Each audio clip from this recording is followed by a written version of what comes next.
Alright, so today I'm going to start the video by showing you some images, and I want to see if you can notice a pattern, okay? Okay. Here's the first one. It's the wallpaper I use for my work computer, what I edited this video on. Then there's this one, which just so happens to be the wallpaper for my personal computer, which is actually what I wrote this video on. After that, we have this, which, can you guess, is the wallpaper for my phone, which in no way helped me make this or any video ever. And finally, we have this picture, which I use for my, well, let's call it my gaming computer. Actually, that one doesn't really fit the pattern, let's just get rid of it. Okay, so just looking at these wallpapers, are you picking up on any sort of pattern, other than the fact that I might have a few too many computers? Yep, that's right, I like space. Or to be more exact, I like pictures of space. I don't know what it is about images like this that just captivate me and make me feel like I could stare at them forever. Somehow they manage to be both abstract but also real, lacking any true definition but nonetheless exhibiting shape and form. I imagine it's the same thing some people feel when they look at paintings like this or this. What this all means is that for the past, 10-15 years, I've looked at a picture of a nebula basically every day. But my understanding of what I was looking at never really went any deeper than this. And well, that's just not good enough for someone who self-identifies as Atlas Pro. So today, me and you are asking the question, what is a nebula?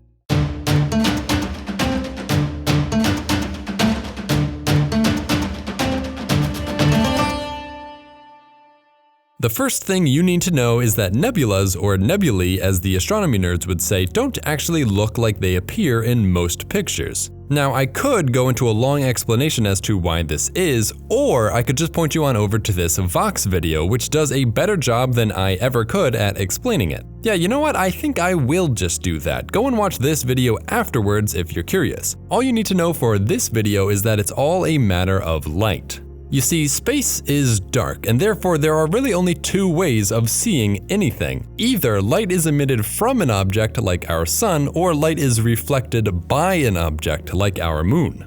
Of all the tangible or baryonic matter in the universe, approximately 75% of it is hydrogen, and over 24% of it is helium, together constituting 99.9% of all things. The reason behind the stark abundance of these two elements above all others is rather straightforward. Being the two most simple elements in existence, they were the only substances generated in great quantities by the Big Bang. In the same instant as their creation, these elements were scattered across the entirety of space, an atom here, an atom there, free to wander aimlessly through the void. On Earth, if something behaved like this, we'd call it a gas, and so in space, we find what's essentially huge quantities of free-floating interstellar and even intergalactic gas. And again, just like here on Earth, most of the time these free-floating gases are too sparse to actually be visible, which is why most of space is just a dark nothingness. But lucky for us, and the whole universe really, these gases aren't distributed perfectly evenly. This leads some areas of space to contain far more free-floating gases than their surroundings, to the point where they can actually interact with light. Keeping with our Earth analogs, when enough gas collects itself to be visible, well, that's what a cloud is. And so when this happens in space, can you guess, we get clouds of hydrogen and helium gas. However, large opaque gas clouds is only one of two components necessary to make a true nebula. Like I said a minute ago, in order to be visible to us, an object must either emit or reflect light. And in the vast emptiness that is space, most gaseous clouds sit in complete darkness, undetectable to us except through computers and sophisticated infrared or UV telescope cameras. But as it so happens, just like how clouds here on Earth can grow to the point where water inside can condense and form droplets, if an interstellar gas cloud grows big enough, its cumulative gravity can compound some of the gas into a single concentrated point. Here, under the tremendous pressure of a cloud bigger than an entire solar system, the very hydrogen atoms that make up the mass can begin to collide and combine in a process known as fusion. This process accelerates until part of the cloud collapses in on itself, creating a mass of fusing gas held together by the strength of its own gravity, a star. In this way, nebulas can basically be seen as star factories, the only place where enough gas can collect in the void of space to produce anything. Besides helium and maybe some other heavier elements, the main byproduct of this is the generation of light, and now we're cooking. At this point, what gas is left encompassing the star has a light source, and so a true and visible nebula is born. In fact, there's not one but two ways a cloud can be made observable. The first is by reflecting the visible light that is produced by the stars generated within the nebula. These are aptly named reflection nebulae. Visible light, however, isn't the only thing emitted from stars, and other types of radiation like ultraviolet and infrared can also interact with surrounding cloud particles, exciting them to the point where they emit light of their own in the visible spectrum. These are emission nebulae. Together, this describes the two means by which a gas cloud can be illuminated, though of course it's also entirely possible and actually common for a nebula to both emit and reflect star-born radiation. And that's basically all a nebula really is, a cloud of gas lit up by the stars harbored therein. Or at least that's as much as I knew before doing more research for this video. As it turns out, what I've described so far is only the first of 4 ways for a nebula to form. These are what you would call diffuse nebulas, as their creation was the result of the natural and random diffusion of gases throughout the volume of space. By far the most common class of nebula, these are where all star formation, and therefore all other nebula formation, originates. While there are surely thousands, millions, even billions of diffuse nebula to talk about, perhaps the best example of one comes in the form of NGC 3372, or as her friends call her, the Carina Nebula. With a radius of 230 light-years across, this is one of the biggest and brightest nebula visible from the Earth. Though don't be fooled, no matter how massive it may seem, if we zoom out far enough, we can see the characteristic gas clouds eventually diffusing away into empty space, giving the nebula no strictly defined shape. However, as time goes on and nebulas precipitate more and more stars, each with their own powerful gravitational pulls, eventually all the surrounding gases are drawn in, draining the nebula and leaving behind clusters of stars without any sort of luminous veil. Things will stay like this for billions of years as each star lives out its life cycle. The length of each star's life depends on its mass, but no matter what, all stars have limited lifespans. And it's here at the end of a star's life that a new process of nebulaic construction can take place, culminating in the emergence of the 3 remaining classes of nebula. The specific type of nebula generated from star death, however, again depends on its original star's mass. If the central star is of intermediate size, meaning anywhere between 0.7 to 8 solar masses, which of course includes our own sun, its death will be less of a bang and more of a whimper.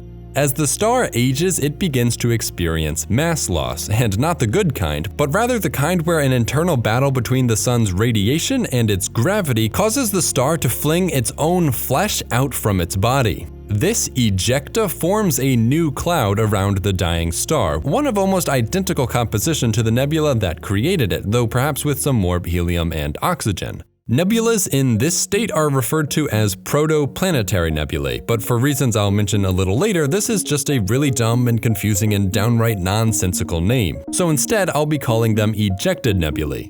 Due to some really complicated astrophysics that, I'll be honest, I can't even pretend to understand, ejected nebulas often take on a 2-lobed shape, making them really easy to identify. Though beyond this basic structure, the particular nature of their parent stars can propagate some incredibly unique displays.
However, due to the nature of their creation, ejected nebulas are the most short-lived of all the nebulous structures, as this is not even the final state of dying intermediate stars.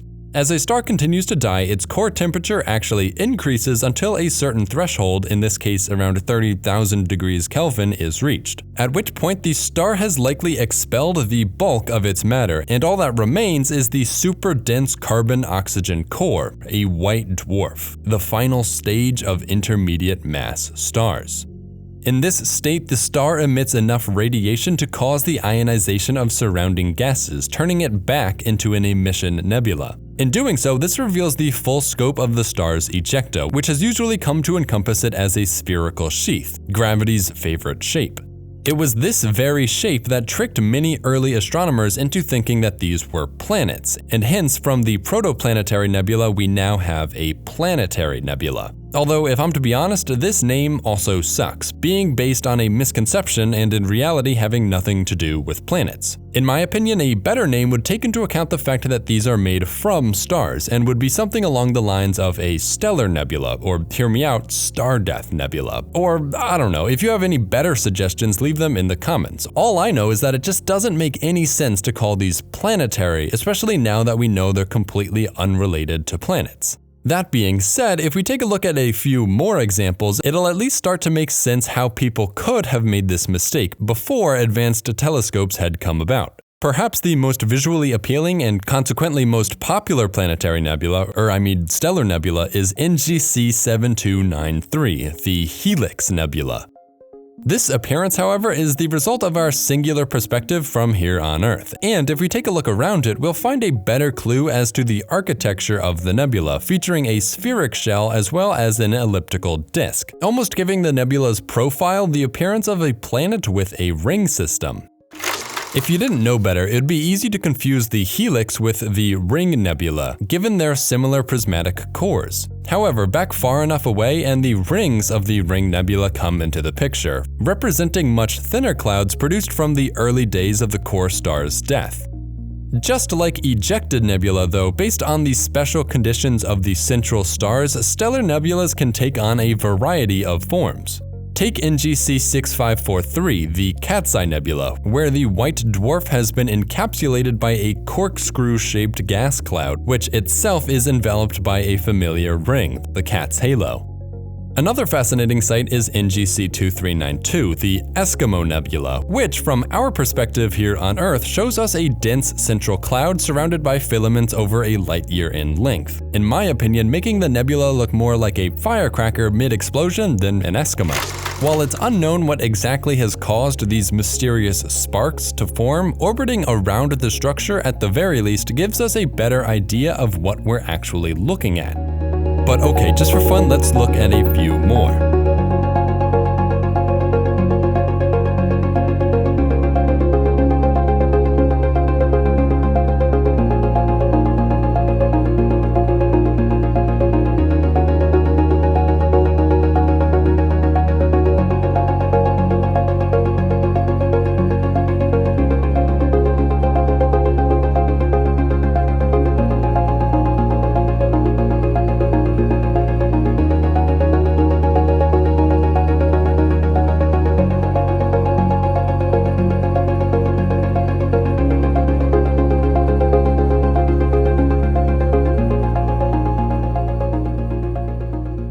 I find it important to remember that all of these were created by stars approximately the same size as our sun, which means at the end of the sun's estimated 12 billion year lifespan, it too will produce a nebula like this. In the process, not only scattering its body, but that of the Earth as well, and by extension, the very atoms that make up your own body across space. And so, in a way, it's all of our destinies to become part of our sun's glowing halo once it dies. However, the bigger a star gets, the more violent its death becomes. Something like the bigger they are, the harder they fall. And at around 9 solar masses, star death takes on a new form, putting on one of the most spectacular displays in the whole universe, a supernova. While there are a variety of conditions that can trigger a supernova, all of which I am not qualified to go into depth about, the result is always the same: a massive explosion, releasing most of the material contained by the star in an extremely brief period of time. Left behind can either be an incredibly dense neutron star, or if the propagator was massive enough, even a black hole. No matter what though, surrounding the final product will be a cloud of erupted material, forming what's called a supernova remnant, which is finally a name that makes sense in this context. Due to the violence associated with their creation, these can often resemble planetary nebulas in general shape, as ejected material expands outward from the star to form a spherical shell. But a lot of the time, the explosion will also rip the nebulous clouds apart, causing them to enter a greater state of disarray.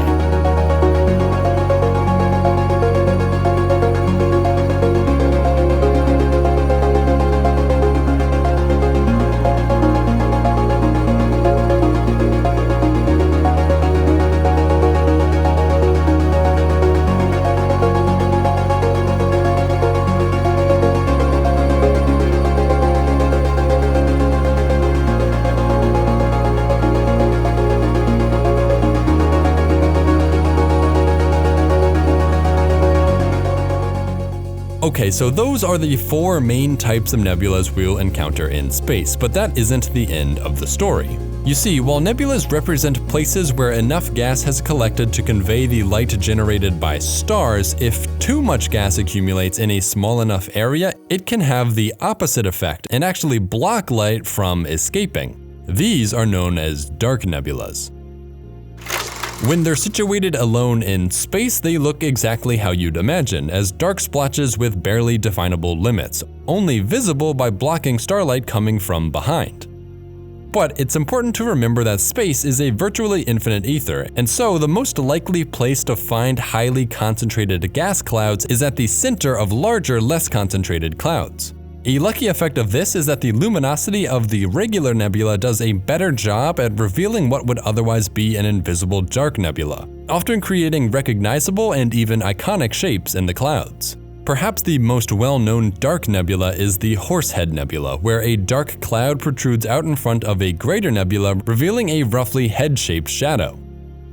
Another extremely popular one is the Pillars of Creation, where it is dark nebulas that form the pillars themselves while being illuminated from behind by the Greater Eagle Nebula. Ironically, because of their more concentrated nature, dark nebulae often represent the most active region of star creation within a nebula. Because of this, dark nebulas almost always eventually dissolve into a thinner cloud featuring a cluster of stars at its core. We can see this process in action by looking at what I'd like to call the Donut Nebula, where the dark clouds have begun to clear, revealing the nebula's bright innards. Another way of thinking about this is to say that the nebula is eating itself from the inside out. There are of course many more examples of every type of nebula, but as far as answering the question posed at the start of the video, I'd say there's nothing left for me to really go over. So I think I'll finish this video with a little tidbit of information that I couldn't really fit in anywhere else in the script. If this video leaves you wanting to see a nebula for yourself with your own 2 eyes, well, maybe you can. Depending on how dark your night sky is, there are a number of nebulas potentially visible from here on Earth. Perhaps the easiest to find is the Orion Nebula, as it represents not only one of the brightest nebulae in our sky, but is also featured within one of the most well-known constellations, that being, Orion. All you need to do is find Orion's belt, which is formed by 3 bright stars all in a row somewhere in the southern half of the sky. From here, you'll need to find the formation known as Orion's sword, made from 3 slightly dimmer stars that hang in a line down from Orion's belt. Except one of these stars, the middle one, isn't a star at all, but is in fact the Orion Nebula. This gives the bright spot a hazy quality that should distinguish it from the more solid sources of starlight around it. At over 1,300 light-years away, this represents the nearest site of massive star formation relative to Earth, helping to explain the nebula's high visibility. Contained within this colossal cloud is a mass of gas over 2,000 times that of our Sun, resulting in the birth of over 700 stars within, and more to come. All of that amounts to something you should be able to see yourself. So do yourself a favor and try to spot this tonight if you can. Hi everyone, thanks for tuning in. If you enjoyed this video and would like to see more space-related topics, let me know in the comments. This video would not have been possible without my patrons, as they are what allowed me to invest in this channel and buy the computer necessary to create all the amazing footage of nebulas featured in this video. If you'd like to help support me and what I'm doing here, there should be a link on screen for my Patreon. And finally, if you want to make sure you catch what video I put out next, make sure to subscribe, and okay, why not, hit that notification bell while you're at it. Thanks.